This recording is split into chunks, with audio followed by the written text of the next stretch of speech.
আজকে করব দই পটল। দই পটলের জন্য এতটা আমি হলুদ নিয়ে নিলাম, তারপরে নুন দিয়ে, নুন আর দিয়ে হলুদ দিয়ে এটাকে ভালো করে মেখে নিলাম।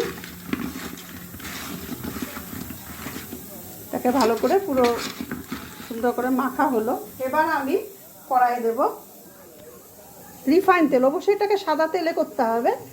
একটু সাদা তেল দিলাম। সাদা তেল দিয়ে এটাকে পটলটাকে ভেজে নেব। উল্টিয়ে পাল্টিয়ে ভালো করে পটলটাকে ভেজে নেব।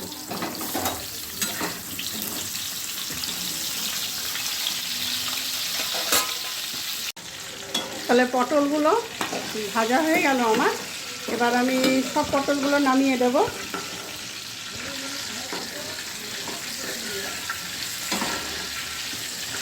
সব পটলগুলো আমার নামানো হয়ে গেল। এবার আমি ফোড়নের জন্য রেখেছিলাম তেজপাতা, এলাচ, লবঙ্গ আর দারচিনি, দেব জিরে।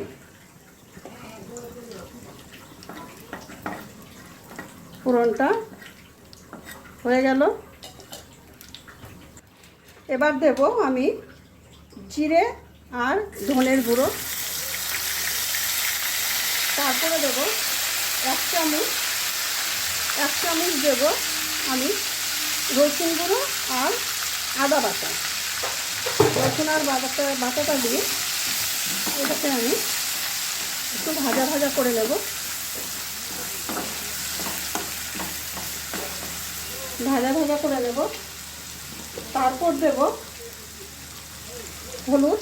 হলুদের গুঁড়ো 1 চামচ পরিমাণ দিয়ে এটা দিয়েও ভাজা ভাজা করে নেব। এটা আমার ভাজা হয়ে গেল।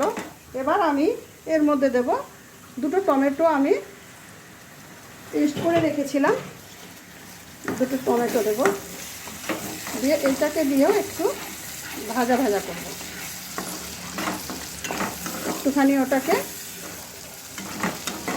এটাকে দিয়ে একটু ভাজা ভাজা হবে এটা টমেটোটা। তাহলে এবার আমার এটা ভাজা হয়ে গেল মশলাটা। এবার আমি এর মধ্যে দেব পরিমাণ মতো নুন। নুন দেওয়ার পর এটাকে আমি একটুখানি ভেজে নেব।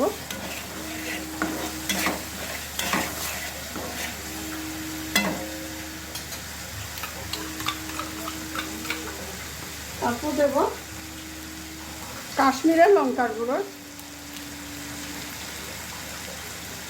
কাশ্মীর লঙ্কার গুঁড়োটা দিয়ে আমি এটাকে আরেকটু ভালো করে ভেজে নিলাম। এবার দেব এর মধ্যে টমেটো সস। টমেটো সসটা আমি মোটামুটি 2-3 চামচের মতো করে রেখে দিয়েছিলাম। টমেটো সসটা দিয়ে টমেটো সস দিয়ে এটাকে ভালো করে ভেজে নেব। এবার তাহলে আমি এটাকে ভালো করে নাড়িয়ে দিয়ে মশলাটাকে ভেজে নিলাম। ভেজে নেওয়ার পর এবার আমি দেব দই। ভালো করে নাড়িয়ে দেওয়ার পর এটাকে দই দিলাম। ব্যাস, এবার আমার এটা কমপ্লিট।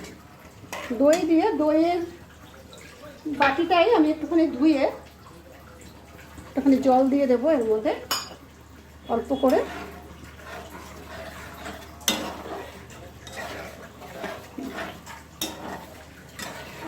দিয়ে এবার আমি দিয়ে দেব পটলগুলো। সব পটলগুলো দিয়ে দিলাম। ব্যাস, তাহলে আমার এবার দই পটল রেডি হয়ে যাবে। একটুখানি 2 মিনিটের মতো এটাকে ফুটতে দিতে হবে। 2 মিনিটের মতো ফুটতে দিতে হবে এটাকে। হয়ে গেল। এবার আমি শুধু এর মধ্যে 2টো জিনিস দেওয়া বাকি আছে। এটা হচ্ছে 1 চামচ পরিমাণ ঘি দেব আর দেব গরম মশলার গুঁড়ো দিয়ে দেব এই 1/2 চামচের মতো। ব্যাস, এবার আমার রেডি হচ্ছে দই পটল। আমি এবার নামিয়ে দেব।